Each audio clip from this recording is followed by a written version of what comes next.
How to use the chi-square table. So there are two tests in this course that requires the use of the chi-square table. And the first one is the goodness of fit test, which has a chi-square test statistic. And this is a test that checks to see if two distributions are the same. So statistically the same. So the null hypothesis is that the two distributions are the same versus the alternative hypothesis is the two distributions are not the same.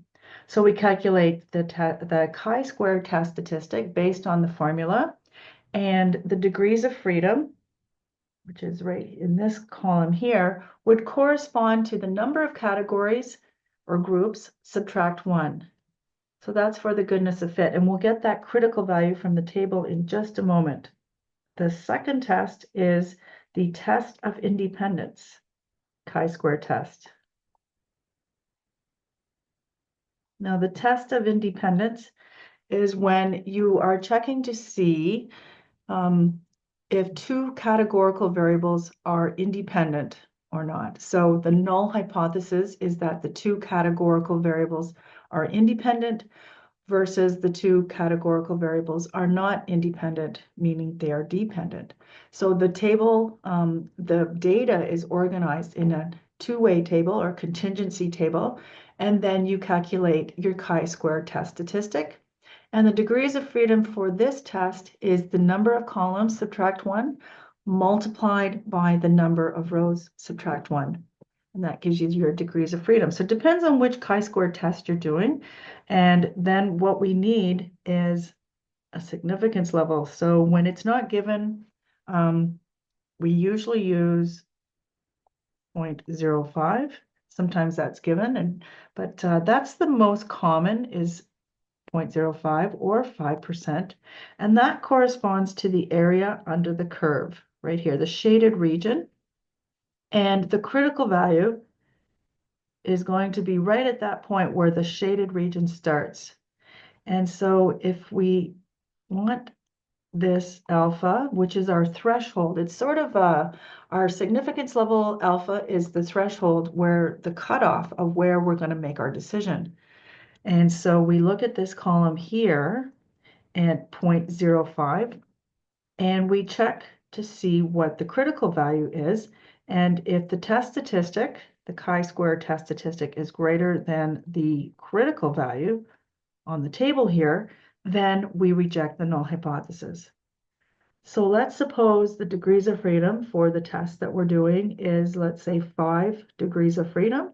We just use that row and cross over, cross tabulate to this number here, 11.0705. So that would be our critical value. And it would correspond to this point right there at the beginning of the shaded region. So if the test statistic is greater than the critical value, then that means it's in the shaded region, would be there, and it would mean that the chi-square test statistic has a p-value less than 5%, and it's in the rejection region, and we would therefore reject the null hypothesis, and the test is automatically statistically significant, and we would accept the alternative. However, if the test statistic's not greater than the critical value, that means it's less than, and it's outside of that shaded region, it's not in the shaded region, it's going to be in the non-shaded region, then the test, we cannot reject the null hypothesis, and the test is not statistically significant. Okay, so another value, let's suppose the degrees of freedom were 12. That would then cross-tabulate with 21.0261 from that column of alpha 0.05. And we would do the same thing. That would line up with that point that starts at the shaded region there. And it would be the critical value of the test that we're doing.